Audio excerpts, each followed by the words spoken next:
Hello everyone, इस video में हम 12th बायोलॉजी एनसीईआरटी बुक से chapter second sexual reproduction in flowering plants को स्टार्ट करने जा रहे हैं। इससे पहले अगर अभी तक आप लोगों ने मेरे चैनल को सब्सक्राइब नहीं किया है तो मेरे चैनल के ठीक नीचे लाल रंग से लिखे हुए सब्सक्राइब बटन पर क्लिक कर प्लीज़ मेरे चैनल को सब्सक्राइब कर ले और बेल आइकन को भी प्रेस कर ले ताकि आने वाले मेरे हर एक वीडियो का नोटिफिकेशन आप लोगों तक पहुँचता रहे। इस चैप्टर को शुरू करने से पहले सबसे पहले फ्लावरिंग प्लांट्स जिसे एंजियोस्पर्म्स भी कहते हैं इसके बारे में समझेंगे। प्लांट्स के मेनली 5 ग्रुप्स होते हैं, thallophytes, bryophytes, pteridophytes, gymnosperms, angiosperms. Plants के इस 5 ग्रुप्स में से प्लांट्स का एक ही ग्रुप है एंजियोस्पर्म्स जिसमें फ्लावर्स बनता है और एंजियोस्पर्म्स में फ्लावर्स के बनने के कारण ही एंजियोस्पर्म्स को फ्लावरिंग प्लांट्स भी कहते हैं। एंजियोस्पर्म्स में फ्लावर्स के साथ साथ फ्रूट्स और सीड्स भी बनते हैं। एंजियोस्पर्म्स में सीड्स फ्रूट के अंदर पाया जाता है जिस कारण सीड्स विजिबल नहीं होता है, दिखता नहीं है, यहाँ सीड्स कवर्ड होता है।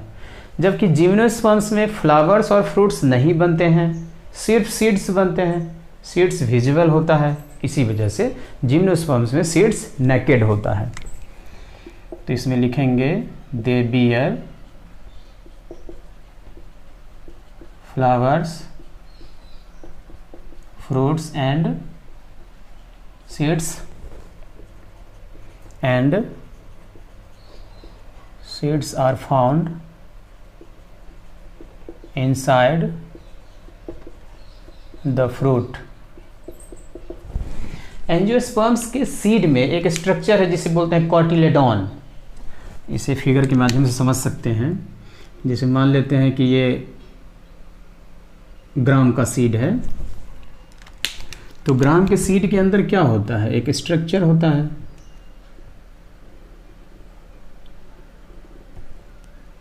और ये जो सीड कोट है, अगर इसे हटा दे तो जो इनर पार्ट होगा उसे हम ओपन करके दिखा दे इस तरह से, इसे ही बोलते हैं कॉटिलेडॉन। तो एंजियोस्पर्म्स के सीड में ये कॉटिलेडॉन जो है इसकी संख्या कितना है, नंबर कितना है। अगर सीड में 2 कॉटिलेडॉन्स होगा तो वैसे एंजियोस्पर्मिक प्लांट्स को बोलेंगे डाइकोटिलेडॉन्स या डाइकोटिलेडनस प्लांट्स। अगर एंजियोस्पर्म्स के सीड में 1 कॉटिलेडॉन होगा तो वैसे एंजियोस्पर्मिक प्लांट्स को बोलेंगे, एंजियोस्पर्म्स को बोलेंगे मोनोकोटिलेडॉन्स या मोनोकोटिलेडनस प्लांट्स। तो मतलब यह कि on the basis of number of cotyledons in seeds, जो एंजियोस्पर्म्स होते हैं वो 2 टाइप्स के होते हैं। एक को बोलेंगे डाइकोटिलेडॉन्स और दूसरे को बोलेंगे मोनोकोटिलेडॉन्स। इसमें कितना कोटिलेडॉन होगा, 1 कोटिलेडॉन इन देयर सीड। इसके साथ साथ मान लेते हैं कि ये लीफ है, लीफ में थ्रेड लाइक स्ट्रक्चर होता है ये, और इसी थ्रेड लाइक स्ट्रक्चर को बोलते हैं वेन्स, इसे बोलते हैं वेन्स। लीफ में वेन्स के जो अरेंजमेंट होते हैं इसी अरेंजमेंट को बोलते हैं वेनेशन, और यहाँ पर वेन्स का जो अरेंजमेंट है वो पैरेलल है। मतलब मोनोकोटिलेडॉन्स के लीफ में वेन्स का जो अरेंजमेंट होता है वेनेशन वह होता है पैरेलल। तो यहाँ पर पैरेलल वेनेशन होगा।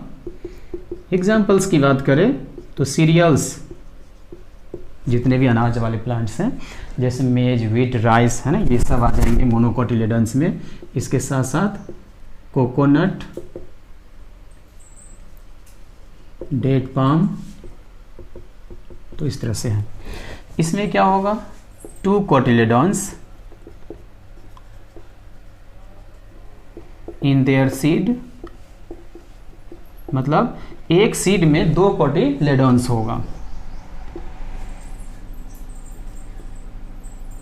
इसके साथ साथ इसमें जो वेन्स का अरेंजमेंट होगा इसे भी देख लें। यहाँ पर मान लेते हैं कि ये लीफ है, लीफ में ये बीचों बीच जो है इसे बोलते हैं मिड वेन या मिड रिब, ये साइड वाला लेटरल वेन, और लेटरल वेन्स के साथ यहाँ पर लगे होते हैं वेनलेट्स। तो इसमें वेन्स का अरेंजमेंट कैसा है, नेटवर्क जाल की तरह, रेटिकुलेट है, मतलब यहाँ रेटिकुलेट वेनेशन होगा। एग्जाम्पल्स की बात करें तो पल्सेज, जितने भी दाल वाले प्लांट्स हैं सारे आ जाएंगे डाइकोटिलेडॉन्स में, ग्राम पी। इसके साथ साथ पोटैटो, टोमेटो, मस्टर्ड, etc। अब हमें समझना है फ्लावर के बारे में।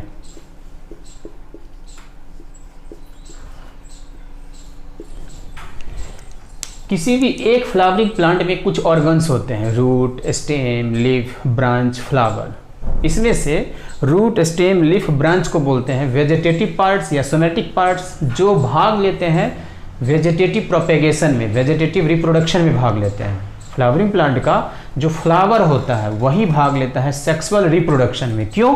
इसलिए कि फ्लावर जो है वो गैमेट्स बनाते हैं, इसलिए फ्लावर जो होता है वह सेक्सुअल रिप्रोडक्शन में भाग लेता है। इसके साथ साथ फ्लावर को बोलते हैं मॉडिफाइड सूट। सूट क्यों बोलते हैं? इसलिए कि फ्लावर में एक एक्सिस होगा, इस तरह से कुछ एक्सिस होगा फ्लावर में, और इसके साथ साथ फ्लावर के स्ट्रक्चर को हम देखेंगे। इसके साथ साथ एक्सिस से कुछ फ्लोरल लीव्स लगे होते हैं, फूल में कुछ पत्तियां लगी होती है ना, इसी वजह से बोलते हैं फ्लावर को मॉडिफाइड सूट। तो पहला पॉइंट लिखेंगे कि इट इज ए मॉडिफाइड, रूपांतरित सूट है। हाँ, यही भाग है प्लांट का जो सेक्सुअल रिप्रोडक्शन में भाग लेता है। फ्लावर ही वह पार्ट है जो भाग लेता है सेक्सुअल रिप्रोडक्शन में, takes part in sexual reproduction, इसलिए कि ये गैमेट्स बनाते हैं। कोई भी एक फ्लावरिंग प्लांट है तो उसमें पहली बार जब फ्लावर्स बनेंगे तो वो फ्लावर्स कैसे बनेंगे, अब इसे समझना है। मान लेते हैं कि ये कोई एक्सिस है। किसी भी एक फ्लावरिंग प्लांट की लाइफ में पहली बार जब फ्लावर्स बनता है तो उससे ठीक पहले उस फ्लावरिंग प्लांट में हार्मोनल एंड स्ट्रक्चरल चेंजेज होते हैं। बहुत सारे हार्मोनल और स्ट्रक्चरल चेंजेज होने के कारण इस एक्सिस पर कुछ स्ट्रक्चर बनता है, इस तरह का कुछ, और यह जो स्ट्रक्चर बनता है इसे बोलते हैं फ्लोरल प्राइमोर्डियम बोलते हैं। प्लूरल में बोलेंगे प्राइमोर्डिया, है ना। बाद में ये फ्लोरल प्राइमोर्डियम डिफरेंशिएट होकर के फ्लोरल बड बना देगा, और बाद में फ्लोरल बड डेवलप हो जाएगा या डिफरेंशिएट कर जाएगा किसमें, फ्लावर में।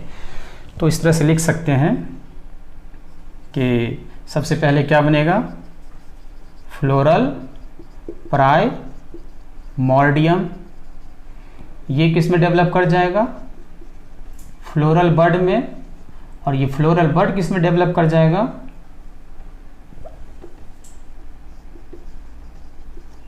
फ्लावर में, है ना। मतलब एक फ्लोरल बड जो है एक फ्लावर में डेवलप कर जाएगा। तो इस तरह से फ्लावर्स जो होते हैं किसी भी फ्लावरिंग प्लांट में बनते हैं।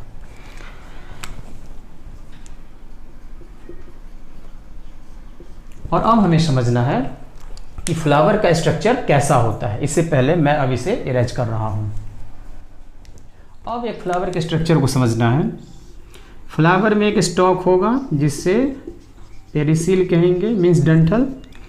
पेरिसिल का टिप एंड स्वेलन होता है, या कह सकते हैं कि पेरिसिल के टिप एंड से एक स्वेलन स्ट्रक्चर लगा हुआ होता है जिसे थैलेमस कहते हैं। थैलेमस को ही रिसेप्टेकल कह सकते हैं। जनरली थैलेमस टर्म ही यूज किया जाता है। थैलेमस में कुछ नोड्स और इंटर नोड्स लगे हुए होते हैं, इसे अलग से हम समझ लें। जैसे नोड, ये भी नोड, दो नोड के बीच के पार्ट को क्या बोलेंगे, इंटर नोड। थैलेमस के नोड्स से कुछ स्पेशल लीव्स लगे होते हैं, और फ्लावर में लीफ के होने के कारण इस लीव्स को बोलते हैं फ्लोरल लीव्स। थैलेमस के किसी भी एक नोड से जितने भी फ्लोरल लीव्स लगे होंगे ये सारे एक जैसे होंगे, इक्वल टाइप के होंगे। जैसे यहाँ पर ये एक फ्लोरल लीफ हुआ, एक फ्लोरल लीफ को यूनिट या मेंबर बोलेंगे। ये सेकेंड हो गया, ये थर्ड हो गया, ये फोर्थ हो गया, इस तरह से ये फिफ्थ हो गया। तो ये 5 फ्लोरल लीव्स एक ही नोड से एक ही पॉइंट से निकला है, तो चारों तरफ से क्या बना देगा, हॉर्ल चक्र बना देगा। और इसके एक पार्ट को क्या बोलते हैं, यूनिट या बोलते हैं मेंबर। जनरली एक फ्लावर में इस तरह के टोटल है ना 4 होल्स हो सकते हैं, और चारों होल्स का नाम अलग अलग होगा और उसके यूनिट का भी नाम अलग अलग होगा। इस चीज को हम समझेंगे आगे। इस नोड के बाद ये जो नोड है, इससे भी मान लेते हैं कुछ लीफ लगे हुए हैं, फ्लोरल लीफ, तो यहां भी क्या बनेगा, हॉर्ल बनेगा, और यहां भी एक पार्ट को क्या बोलेंगे, यूनिट या मेंबर बोलेंगे। लेकिन थैलेमस में इंटरनोड बहुत छोटा होता है। बहुत छोटा होने के कारण क्या होगा, 2 नोड जो होंगे एक दूसरे के बहुत क्लोज होंगे, बहुत पास होंगे। पास होने के कारण क्या होगा, जितने भी होल्स लगे होंगे लीव्स का, ऐसा लगेगा कि एक ही नोड से एक ही पॉइंट से सारे लीव्स निकले हुए हैं। एक चीज और याद रखना है कि ये लीव्स जनरली नॉन फोटोसिंथेटिक होता है, इनका काम अलग होता है, जिसके बारे में हम आगे बात करेंगे। तो जनरली फ्लावर में कितने होल्स होते हैं, 4 होल्स होते हैं। अब उसकी बात करना है। जो फर्स्ट होल होगा उसका एक यूनिट या मेंबर की बात कर सकते हैं।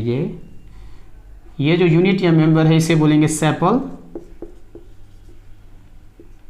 रंग में ये ग्रीन होते हैं, ग्रीन इन कलर, और यह सेपल फ्लावर को बर्ड कंडीशन में प्रोटेक्ट करता है। जो सेकेंड फ्लोरल लीफ होगा, इसका एक पार्ट है यूनिट या मेंबर, इसे बोलेंगे पेटल। पेटल जो होते हैं वो ब्राइटली कलर्ड होते हैं,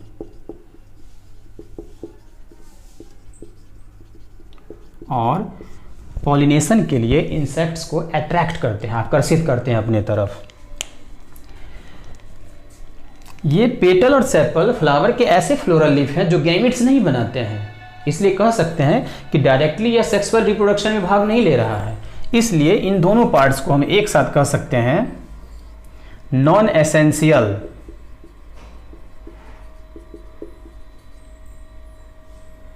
या इसी को बोलते हैं एक्सेसरी हॉर्ल्स। थैलेमस से लगा हुआ जो थर्ड टाइप का फ्लोरल लीफ है वह यह है।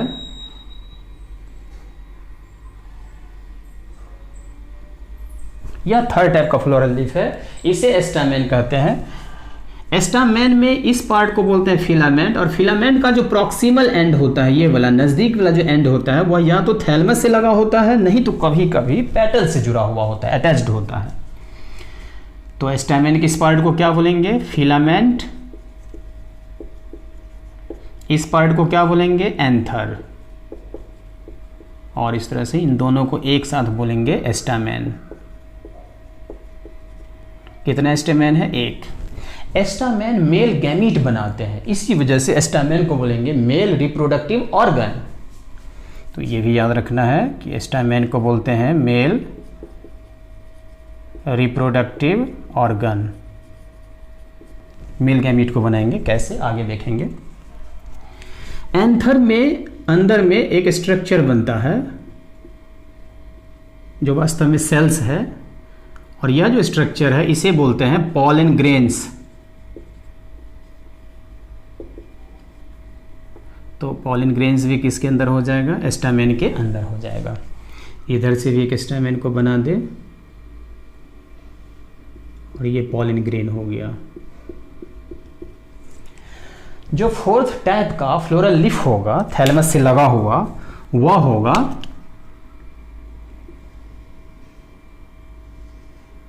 पिस्टिल या कार्पेल। पिस्टिल या कार्पेल का यह बेसल पार्ट है, यह इलोंगेटेड ट्यूबुलर पार्ट है,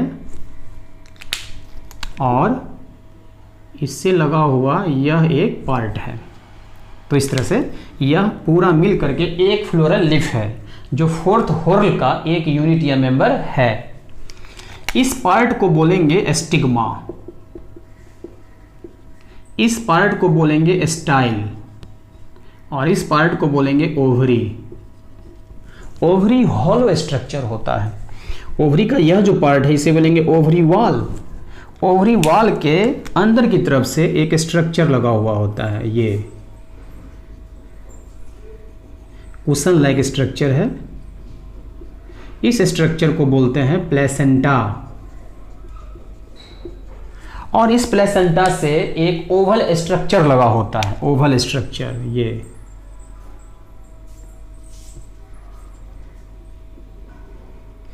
यह जो ओवल स्ट्रक्चर लगा हुआ है इसे बोलते हैं ओव्यूल। और इस तरह से ये सारा पार्ट जो है वह एक फ्लोरल लीफ का है, और इस फ्लोरल लीफ को बोलेंगे पिस्टिल। पिस्टिल को ही कार्पेल कहते हैं। कितने पिस्टिल है? एक। और इस पिस्टिल के द्वारा फीमेल गैमीट ओवम बनाया जाता है, इसलिए इसे हम बोलेंगे female reproductive organ. Female reproductive organ.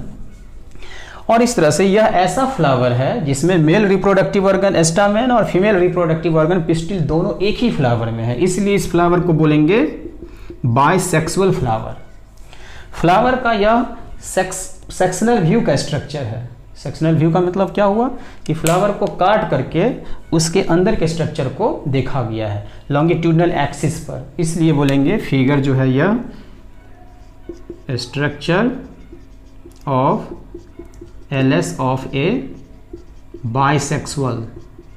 Bisexual को ही हर्माफ्रोडाइट कहते हैं, हर्माफ्रोडाइट फ्लावर। अगर आप फ्लावर के स्ट्रक्चर को समझ लेते हैं बेहतर तरीके से तो पूरा जो सेकेंड चैप्टर है वो फ्लावर के स्ट्रक्चर पर ही आधारित है, इसलिए बेहतर तरीके से प्रयास करना है कि फ्लावर के स्ट्रक्चर को समझ लें। एक ओव्यूल में एक ओवम होगा, एक फीमेल गैमीट होगा। अब बात करना है कि स्टामेन का जो एंथर होता है उसके बारे में बात करना है। कोई नया नया फ्लावर बना है तो उसे बोलेंगे यंग फ्लावर, और उस फ्लावर में जो एंथर होगा उसे बोलेंगे यंग एंथर। यंग एंथर का जब ट्रांसवर्स सेक्शन का स्टडी करते हैं तो एंथर टेट्रागोनल दिखता है कुछ इस तरह से। एंथर में 2 इक्वल हाफ्स होता है, ये वाला पार्ट और वो वाला पार्ट। इस पार्ट को बोलते हैं एंथर लोब, तो ये भी एंथर लोब्स हो गया। एंथर का ईच कॉर्नर, ये वाला पार्ट, कहलाता है माइक्रोस्पोरेंजियम। कब? जब एंथर होगा यंग तब। इस तरह से एक एंथर में टोटल 4 माइक्रोस्पोरेंजिया होगा। माइक्रोस्पोरेंजियम का प्लूरल होता है माइक्रोस्पोरेंजिया, और एक एंथरलोब में टोटल 2 माइक्रोस्पोरेंजिया होगा। जैसे ही यंग एंथर डेवलप करके मैच्योर एंथर में बदल जाते हैं तो यह माइक्रोस्पोरेंजियम भी डेवलप कर जाता है पॉलन सैक में। इस तरह से एक एंथर में टोटल 4 पॉलन सैक्स पाए जाते हैं और एक एंथरलोब में टोटल 2 पॉलन सैक्स पाए जाते हैं। होता क्या है कि माइक्रोस्पोरेंजियम में ये इनर सेल्स हैं और ये इनर सेल्स एक दूसरे से सेपरेट कर जाते हैं और मियोसिस के द्वारा डिवाइड करके पॉलन ग्रेन्स बना देते हैं। तो इस तरह से यहाँ पर पॉलन ग्रेन्स पहले से ही लिखा हुआ है एंथरलोब के अंदर। अब क्या होगा कि एंथर में जो पॉलन ग्रेन्स बना है वह पॉलन ग्रेन्स एंथर से बाहर आ जाएगा और बाहर आने के बाद कहाँ चला जाएगा? यह चला जाएगा स्टिग्मा पर। तो एंथर में बने पॉलन ग्रेन्स का ट्रांसफर जब पिस्टिल के स्टिग्मा पर होता है तो इसे बोलते हैं पॉलिनेशन। तो पॉलिनेशन में कौन भाग लेता है? एंथर और स्टिग्मा। तो जब पॉलिनेशन हो जाएगा तब क्या होगा? पॉलन ग्रेन जर्मिनेट करेगा और मेल गैमीटोफाइट बनाएगा। पॉलन ग्रेन से एक पॉलन ट्यूब बनेगा जिसमें 2 मेल गैमीट्स होंगे और वह पॉलन ट्यूब ओव्यूल के अंदर आ जाएगा और मेल गैमीट को ओव्यूल के अंदर रिलीज कर देगा। तो मतलब क्या हुआ कि पहले क्या होगा? पॉलिनेशन। पॉलिनेशन के बाद अब क्या होगा? ओव्यूल के अंदर ओवम है ही और मेल गैमीट आ ही गया। Fertilisation means double fertilisation. Flowering plants में डबल फर्टिलाइजेशन की बात किया जाता है। डबल फर्टिलाइजेशन होगा। डबल फर्टिलाइजेशन कहाँ होगा? इन ईच ओव्यूल, प्रत्येक ओव्यूल में होगा। जैसे ही फर्टिलाइजेशन हो जाएगा तो क्या होगा? ओव्यूल अब बदल जाएगा सीड में। तो एक ओव्यूल बदल जाएगा किस में? सीड में। और पूरा ओवरी जो है बदल जाएगा फ्रूट में। और इस तरह से फ्रूट के अंदर क्या होगा? सीड्स। और अब क्या होगा? सीड्स जर्मिनेट करेंगे और न्यू प्लांट्स बना देंगे। न्यू प्लांट्स को ही क्या बोलते हैं? सीड लिंग्स। इसे क्या बोलते हैं? जर्मिनेशन। तो इस तरह से सीड्स नया प्लांट्स बना दिया। तो सीड्स नया प्लांट्स बना दिया तो क्या हो गया? Sexual reproduction. और इस तरह से फ्लावर्स के द्वारा सेक्सुअल रिप्रोडक्शन किया जाता है।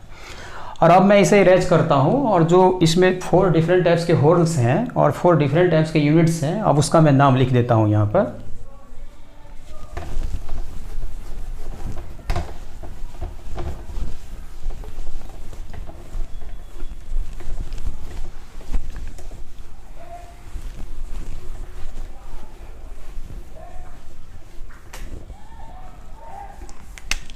तो यहाँ पर बात करना है होल्स और बात करना है यूनिट्स। जो फर्स्ट होर्ल होगा उसे बोलेंगे कैलिक्स, इसके यूनिट को बोलेंगे सेपल्स। ये सबसे नीचे वाला होता है, लोअर मोस्ट होर्ल है। जो सेकेंड होर्ल है उसे बोलते हैं कोरोला, उसके यूनिट या मेंबर्स को बोलते हैं पेटल्स। थर्ड पार्ट को बोलते हैं, होर्ल को बोलते हैं एंड्रोशियम। एंड्रो का मतलब ही होता है मेल, मेल होर्ल है, और इसके यूनिट को बोलेंगे स्टामेन। जो फोर्थ है वह है गाइनोशियम, इसके यूनिट को बोलेंगे पिस्टिल या क्या बोलेंगे? कार्पेल्स। तो इस तरह से होर्ल्स है और उसके यूनिट्स हैं। तो इस तरह से हम लोगों ने फ्लावर के स्ट्रक्चर को देख लिया। अगर आप फ्लावर के स्ट्रक्चर को समझ लेते हैं तो बहुत आसान हो जाएगा, पूरा चैप्टर आसान हो जाएगा। Thanks for watching.